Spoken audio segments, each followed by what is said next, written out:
안녕하세요. 이번 영상에서는 전환점을 매매해야 되는지 아니면은 추세를 매매해야 되는지 우리가 이 시장에서 승률을 높이려면은 어떤 전략을 써야 되는지에 대해서 얘기를 해보도록 할게요.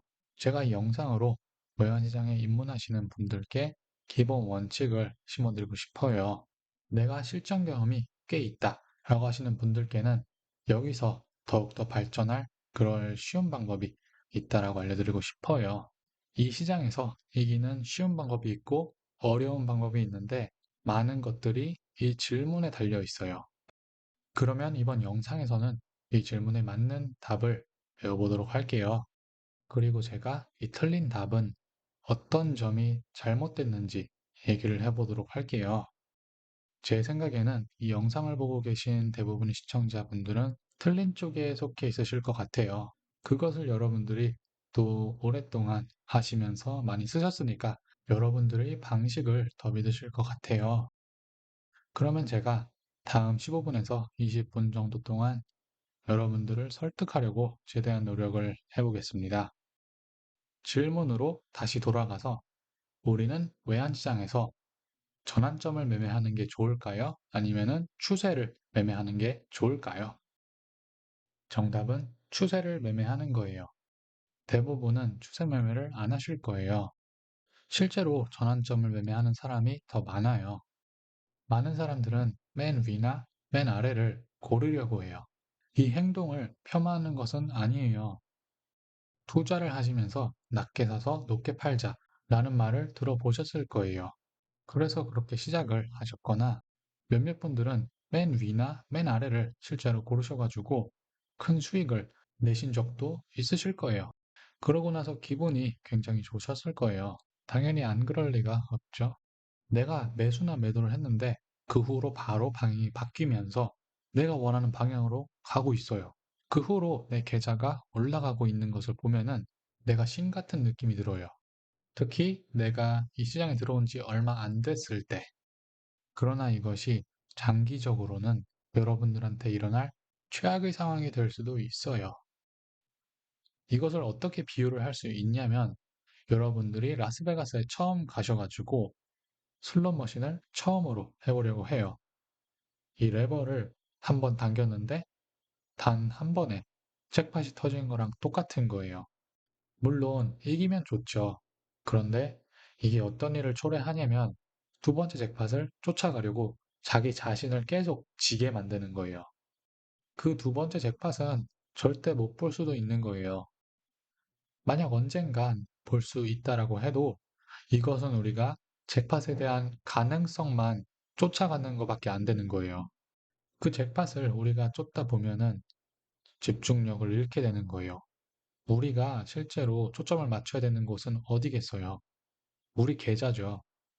그 맨 위와 아래를 고르려고 하는 전환점 매매자분들, 계좌가 어딨나요? 그 대답은 정말 실망스러워요. 그 대답은 본전치기나 겨우 수익 내는 정도, 그럴 거예요. 그렇지만 대부분 사람들은 아래죠. 다시 한번 말씀드리는데 이것을 폄하하는 것은 아니에요. 저도 실제로 꽤 많이 썼어요. 제가 매매했던 사진을 몇 장 가져와 봤는데요. 저는 개인적으로 가로선을 주로 이용했어요. 가로선을 그린 다음에 지지선에서 사는 그런 전략을 사용해 봤어요. 초기에는. 그 전략 자체가 떨어지는 거를 매수한 후에 그리고 방향이 바뀌어 가지고 다시 위로 가는 그런 거를 노리는 건데 이 전략에는 일관성이 있을 수는 없어요. 왜냐면은 우리가 천장인지 바닥인지 모르기 때문이에요. 우리가 게다가 이 시장을 움직일 만한 그런 돈을 가지고 있지도 않아요.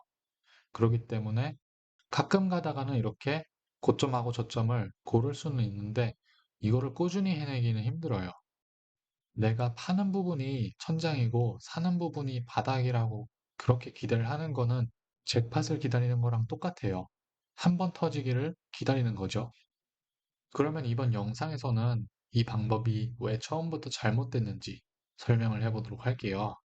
이것은 애초에 우리 잘못이 아니에요. 이것은 우리가 시장을 처음 접하면서 많이 보았고 들어서 그래요. 그렇게 되면서 우리가 이 방법을 계속 써왔기 때문에 그냥 익숙해진 것 뿐이에요. 먼저 봐보겠습니다. 저점 매수, 고점 매도. 많이 들어보셨을 거예요. 이것은 주식시장에서는 괜찮은 조언이에요. 많은 분들이 주식시장을 먼저 시작하셨을 거예요. 그렇지만 이것은 외환시장에서는 좋지 않아요. 왜냐하면은 외환시장에서는 과매수나 과매도가 없기 때문이에요. 이 포인트를 제대로 아셔야 돼요. 다른 것을 하시기 전에 이 점 하나는 꼭 아셔야 돼요. 어떤 사람이 이 외환시장에서 이 단어들을 언급한다면은 이 사람 말은 들으면 안 돼요. 그냥 뒤돌아가지고 다시 절대 가면 안 돼요. 과매수나 과매도에 대해서 얘기를 하는 게 사람들이 하는 행동 중 가장 위험한 행동 하나예요. 왜냐하면 통화는 주식이 아니기 때문이에요. 주식 같은 자산이나 금 같은 상품, 이런 것들은 실제적인 그런 가치가 붙어 있어요. 예를 들면 주식 같은 경우는 대차대조표가 있어요. 그리고 생산하는 제품도 있고요. 이런 여러 가지들을 고려해서 우리는 이 주식에 대한 합리적인 가격을 정할 수는 있어요. 그렇기 때문에 어떠한 주식이 비싼 것 같다라고 하면은 이 주식은 엄밀히 따지면은 과매수가 될 수 있는 거예요. 하지만 외환 시장은 그렇지 않다라는 거예요. 아무런 통화의 가격은 은행이 정하는 대로 그냥 가는 거예요. 은행에 관해서 아시나요? 제 저번 영상, 은행 영상 보셨나요? 제가 댓글에다가 링크를 달아 놓을 테니까 이 영상 잠깐 중지시켜 놓고 보시고 오셔도 좋습니다. 그 영상이 중요한 영상이에요. 이 시장에 참여하시면서 이 가격을 위로 혹은 아래로 움직이는 것이 누군지 모른다면은 트레이더가 될 수 없어요. 그 영상을 안 보신 분들을 위해 잠깐 간추려서 얘기를 해보도록 할게요. 여기에 있는 세계적인 은행들이 굉장히 많은 자산을 가지고 있어요. 이 친구들이 모여서 가격을 한 방향으로 움직이고 싶으면은 그 방향대로 가는 거예요. 뉴스가 가격을 움직인다라고 생각하시는데 아니에요. 그래도 굉장히 큰 뉴스거리가 있으면은 이 은행들은 가격이 한 방향으로 가야 되는 거는 이해를 해요. 그렇지만 그 방향이 언제 바뀌는지는 이 은행들이 정하는 거예요. 주식이랑은 달라요. 주식같이 우리가 한 번에 갑자기 모여들면은 가격이 그 방향으로 가게 돼 있어요. 그렇지만 외환시장은 그 반대예요. 이 시장에서는 우리가 몰려드는 반대쪽으로 방향이 가요. 은행은 아무 때나 우리 돈이 어디에 있는지 볼 수 있어요. 우리들의 돈이 어디로 가는지 그 흐름을 다 알고 있는 거예요. 그래서 예를 들어서 유로 달러에 매수가 많다라고 하면은 매도를 하는 거예요. 은행은 돈 버는 거에만 관심이 있기 때문이죠. 그들은 반대 방향으로 가야지 돈을 벌게 돼 있어요. 우리랑 같은 방향으로 가면은 돈을 못 벌죠. 은행이 가장 큰 돈을 챙길 수 있는 곳은 대중에 있는 곳이에요. 그렇게 대중에 있는 곳에서 돈을 챙겨가면서 가격을 반대쪽으로 움직여요. 그렇기 때문에 우리가 원하는 거는 대중에 껴있지 않는 거예요. 소수 쪽에 있어야지 이길 확률이 더 높아지는 거예요. 이 영상에서 은행들이 이것을 어떻게 하는지 전 영상처럼 제가 또 증명을 해보도록 할게요. 거기에다가 추가로 그 소수에 속한 사람은 어떤 식으로 트레이딩을 하는지 보여드리도록 할게요. 은행은 그렇게 대중들의 돈을 가져가요. 그리고 그 돈을 다시 시장에 재분배를 해요. 그 돈들로 인해서 가격이 위로 아래로 움직일 수 있게 되는 거예요. 외환시장에 대해서 모르셨다면은 이제 어느 정도 대충 감을 잡으셨을 거예요. 아직도 약간 헷갈리시거나 여기에 대해서 더 알고 싶은 분들은 전 영상을 보시는 거를 추천드립니다. 하나 말씀드릴게요.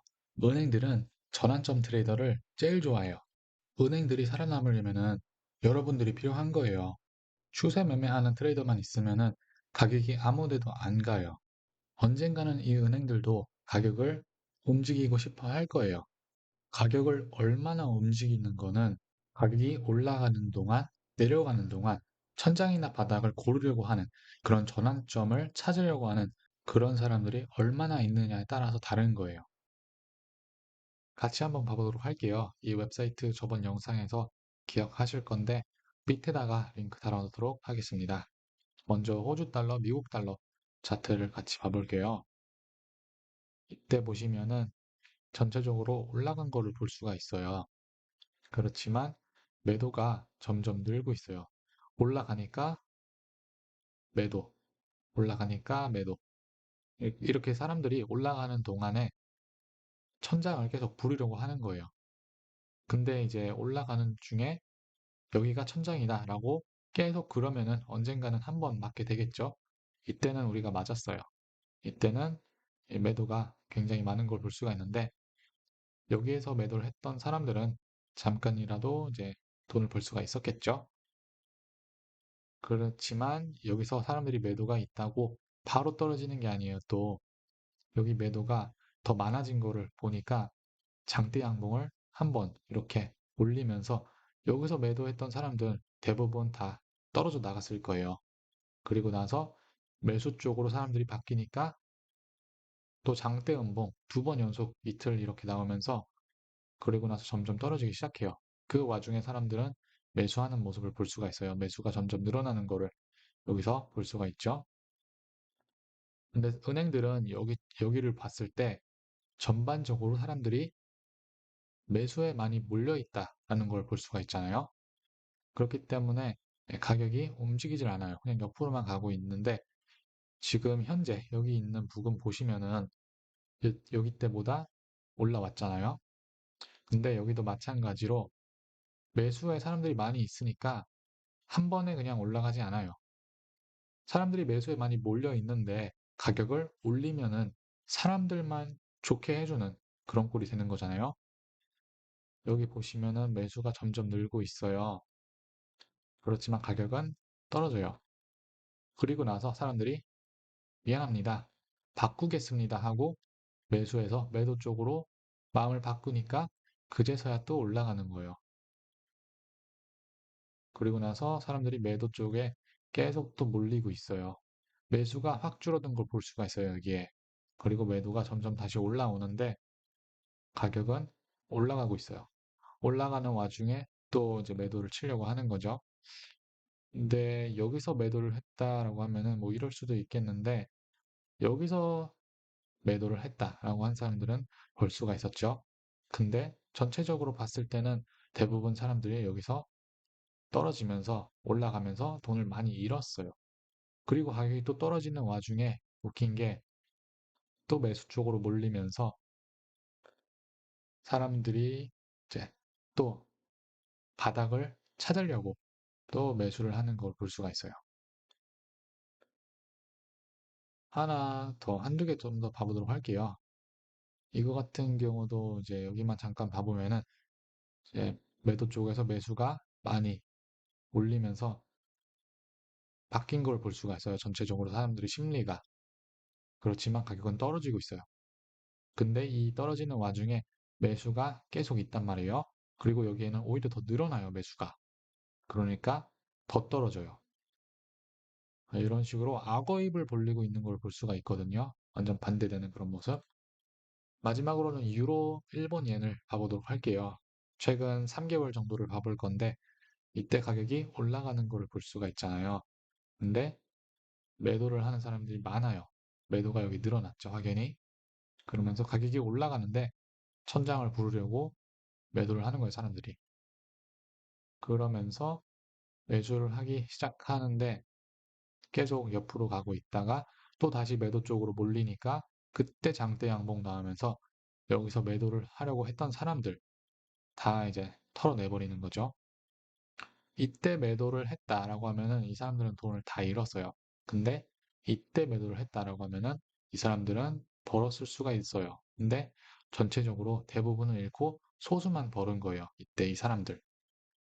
그리고 매수 쪽으로 다시 방향이 바뀌는 듯 하는데 떨어지고 있어요. 그리고 나서 매도 쪽으로 사람들이 다시 가니까 가격이 올라가기 시작해요. 그리고 여기 최근에 굉장히 많이 올라와 줬는데 사람들이 매수 쪽으로 이제 몰리다가 매도가 다시 늘어난 걸 볼 수가 있어요. 근데 여기서는 사람들이 이런 생각을 한 거예요. 과거 여기 고점을 보시면은 여기 두 번, 여기 저항을 맞고 떨어진 걸 볼 수가 있잖아요. 사람들이 여기서 가로선을 그린 다음에 여기 맞고 떨어졌다. 맞고 떨어졌다. 이번에 한 번 또 오면은 내가 여기서 나도 매도를 해야겠다. 라고 사람들이 생각을 한 거예요. 그러면서 이때 나왔을 때 굉장히 또 한꺼번에 많은 매도가 있는 걸 볼 수가 있어요. 근데 장대 양봉으로 그냥 한 번에 뚫어버리는 거죠. 은행들이. 그리고 나서 연속으로 또 나오고 있는 모습이에요. 그 와중에 또 매도를 하는 거예요, 사람들은. 매도가 점점 늘어나죠. 매수는 점점 줄어들고 매도를 하는 사람이 많고 매수를 하는 사람이 적은데 가격은 올라가요. 그렇다는 거는 우리가 시장을 움직인다는 게 아니에요. 결국에는 은행들이 움직이는 거예요. 은행은 방향을 정하는 거고, 우리는 은행이 정하는 방향에 맞서면 안 돼요. 이런 식으로. 이때 이제 최근에 보면은 매도가 오히려 약간 더 늘었어요. 가격이 올라왔는데 매도가 더 늘고 또 올라간 걸 볼 수가 있죠. 그렇게 이제 우리는 고점을 부르면서 은행한테 맞서려고 하는데 그럴수록 오히려 더 반대 방향으로 간다라는 거를 이 영상으로 통해서 아셨으면 좋겠어요. 이게 주식시장에서는 먹힐 수는 있는데 외환시장에서는 이제 완전 다른 시장이기 때문에 그렇게 생각을 하시면 안 돼요. 이렇게 장대양봉이 며칠 동안 연속으로 나오면서 사람들은 이거 굉장히 많이 올라왔는데 이쯤 되면 떨어지지 않냐라고 생각을 하면서 매도를 하는데 과매수가 없기 때문에 올라간 거는 은행이 멈출 때까지 계속 올라가는 거예요. 떨어지는 거는 은행이 멈출 때까지 계속 떨어지는 거고 그러기 때문에 사람들이 이쯤에는 떨어지지 않겠나 하면서 매도가 여기 한 650에서 700명 정도로 올라왔는데 그때 이제 또 올라가고 있는 거예요. 매수가 한 100명 정도, 매도가 한 700명 정도 되는데 매도가 훨씬 많은데도 불구하고 가격은 더 올라와 있는 거예요. 이와 같이 트레이더들이 한 방향에 있을 때 은행은 반대 방향으로 가격을 가져가고 그리고 전체적으로 트레이더들이 이제는 포기하겠다. 추세에 이제 타야겠다라고 마음을 바꾸면은 그제서야 가격이 또 다시 한번 바뀌는 그런 거를 보셨어요. 전환점 트레이더들이 지금 많을 거예요. 그리고 이 사실이 불편하실 거예요. 그렇지만 이제는 이해를 하셨으면 해요. 은행들의 하수인 노릇을 이제 그만하세요. 은행들은 우리를 이용해요. 그리고 우리 돈을 가져가고요. 그러면서 눈 한 번 깜빡도 안 한단 말이에요. 왜냐하면 우리처럼 미래에도 돈을 꾸준히 계속 기부할 그럴 사람들은 미래에도 끊임없을 거기 때문이에요. 결국에는 당연히 우리 계좌는 줄어들고 은행들 계좌는 계속 늘어나는 거죠. 영상에서 전환점 매매에 대해서 얘기를 해봤고 제가 보조지표를 좋아하는데 하나만 더 말씀드리고 갈게요. 우리가 이런 보조지표들을 이용해가지고 전환점을 찾으려고 하는데 이런 도구들은 우리한테 큰 피해만 돼요. 이 도구들이 어쩔 때는 좋을 수가 있어요. 그렇지만 추세가 나오기 시작하면은 그냥 끝장나요. 이 오래되고 안 좋은 도구들을 사람들이 계속 이용을 해요. 이런 도구들을 이용해가지고 우리들은 통화상이 과매수인지 과매도인지 그런 거를 보려고 한 다음에 돌아나가는 그 부분, 그 전환점을 찾으려고 하는 거예요. 그렇지만 그런 개념은 존재하지 않다는 거예요. 이제 오늘 영상은 여기서 마무리를 해보도록 할게요. 외환시장에서는 전환점 매매를 하면서 꾸준히 수익을 내기 힘들다는 것을 봐봤고, 이 시장을 움직이는 그런 기업들이 우리랑 반대한다는 것을 봐봤어요. 이것은 굉장히 안 좋은 점이죠. 추세 매매를 해보시는 게 어떤지 이것을 한번 탐구하시는 것을 저는 권하고 싶어요. 이 방법이 훨씬 더 재밌더라고요. 제가 이 채널에서 추세 매매에 대한 모든 것들을 말하려고 해요. 최대한 이해하기 쉽게 솔직하게 얘기를 해볼게요. 제가 6월 달부터 영상을 다시 만들기 시작했는데 영상을 만듦과 동시에 제가 트레이딩 일기를 만들어 봤는데 제가 매매한 것들 그런 거를 사진으로 찍어서 모아놓은 거예요. 추세 매매가 정말 강력한 것이구나 라고 느끼셨으면 해요. 밑에다가 링크를 이것 또한 달아놓도록 할게요. 오늘 영상 그럼 여기서 마치도록 하고 다음 영상에서 뵙도록 하겠습니다. 시청해주셔서 감사합니다.